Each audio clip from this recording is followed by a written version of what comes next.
I moved into my new apartment back in July. I was sick and tired of my small one-room place and was on the lookout for a new one.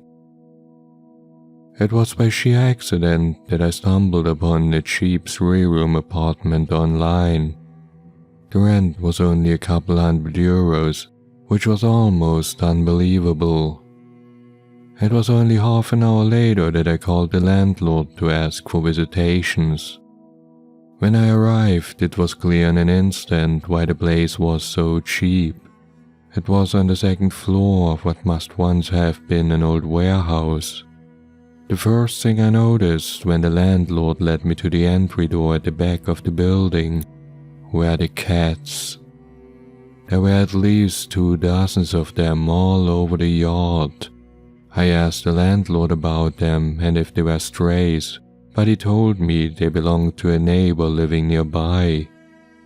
He pointed at an old 2-storied family house. The place might have once been nice, but now it looked dated. The front yard was completely overgrown, and it looked like it hadn't been cared for in years. Inside the building, the landlord led me through a long hallway until we reached a sturdy metal door. To be honest, I didn't feel too great about this whole thing anymore. While he fondled with the keys, I was about to make up an excuse to get out of there. The moment I saw the actual apartment, I stopped. The place looked nothing short of amazing. It was huge, nicely renovated, and as modern as could be. I moved in about a week later. It wasn't long before the problem started. At first, I didn't mind the cats at all. Sure, it was a bit creepy that they all eyed me suspiciously whenever I got outside, but that was about it. After a while, some of them even approached me and let me pet them. I don't have a problem with animals. It's the opposite. I adore them. It's just that these cats were quite the pests at night. I didn't know what was going on, but it seemed that some of them were fighting during the night. Many times loud screeching, hissing and growling noises woke me up at night. It never lasted for a long time. Whenever I got up and made my way to the window to yell at them, the fight and the noises were already over. For the longest time I tried to ignore it and shrug it off. I mean, it's just cats, not like they were hurting anyone, right? The problem was that it happened all the time. I have quite a stressful job and it's quite normal for me to work 10 to 12 hours a day.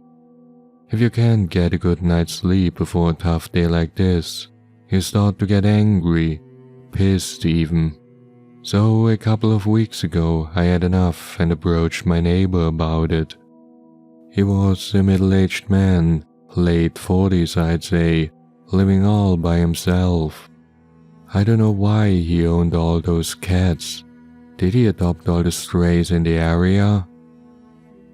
I'd never talked to him, yet he greeted me a few times and seemed friendly enough. When I walked over to his front door, I told myself to stay calm and talk to him like a level-headed person. I stepped past as many cats and rang the doorbell. It had barely stopped ringing when the man opened the door. He looked surprised when he saw me, almost a bit anxious. "Hello there, Mr. Schwartz," I finished the sentence. "I'm here because of your cats." His eyes grew wide for a moment. "What do you mean? There's been no one living here, so they are too loud."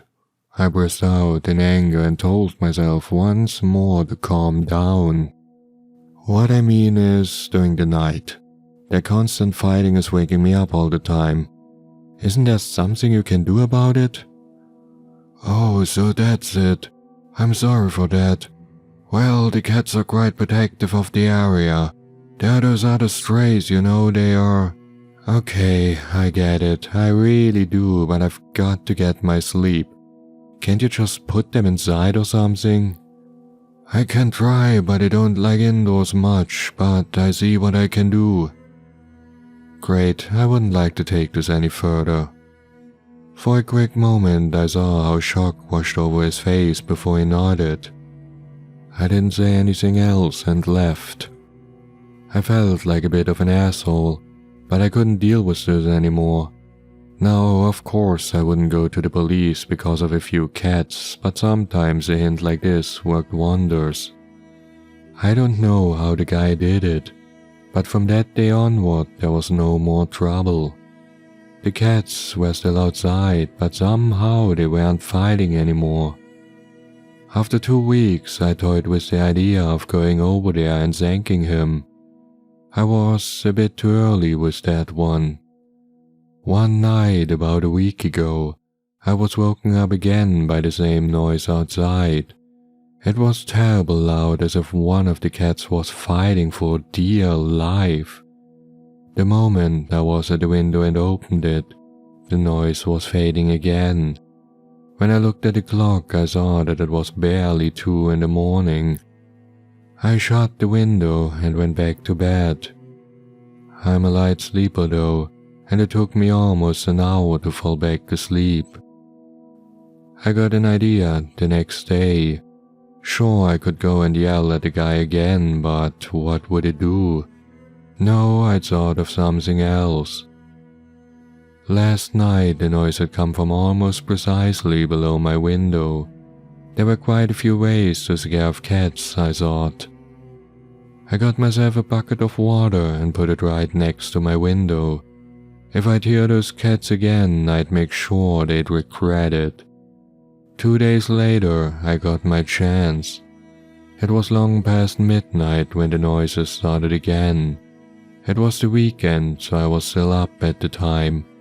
I rushed to the window, ripped it open and took up the bucket.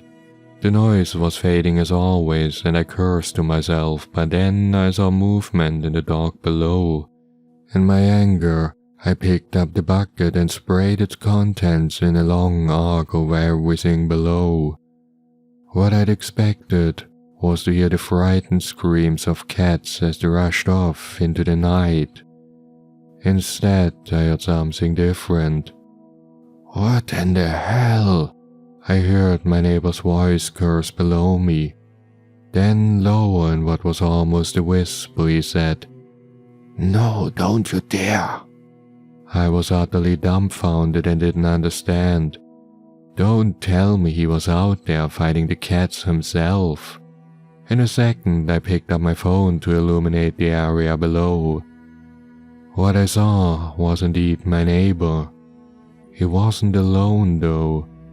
He was holding a little girl in his arms who was desperately struggling against his grip, trying to get away. I saw that he had his hand over her mouth, but I could still hear the same low, muffled cat-like sounds. The moment my neighbor realized that I was there, he sprinted back to his house holding the child in his arms. Only moments later, the two of them had vanished.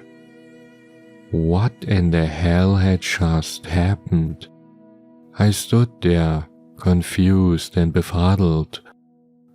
Only minutes later, my confusion was replaced by logic and then concern. Who was this little girl and what was he doing with her? She'd tried to get away from him, I realized. Something was definitely not alright with this whole situation. I called the cops and told them exactly what I'd seen and what I thought was going on. They arrived soon after. From my window, I could see my neighbor yelling at them and then pleading with them, trying to make excuses. The police didn't have any of it and made their way inside. It was a couple of days later that I learned what had been going on there. My neighbor hadn't always lived in this building. 6 years ago, he was a married man, living in a different part of the country. His wife had died during the birth of their daughter due to complications. The man had vowed to take care of the child by himself. He sold most of his belongings and left the life he'd led with his wife behind, and then he moved here into this cheap old home next door. At first, he'd cared for the child in honesty, he admitted in a police interview. Soon enough, though, he'd started to despise her and blamed the child for the deaths of his wife. Instead of taking care of her, he kept her as one of the stray cats that turned up around his place. That's why the little girl had sounded like a cat. That's all she'd ever known and ever heard since the man said he refused to talk to her. She tried her best to mimic the sounds and speech of the runs around her. Once she got older though, he realized there was no way he could let her roam freely. Instead, he locked her away in the house basement. As the years went by though, the little child figured out how to sneak away at night to the frustration of her father. Looking back, I can't help but blame myself. Each night I stood at my window, cursing at what I thought was cat fights below. Instead, it must have been this little girl, trying desperately to escape her father's clutches.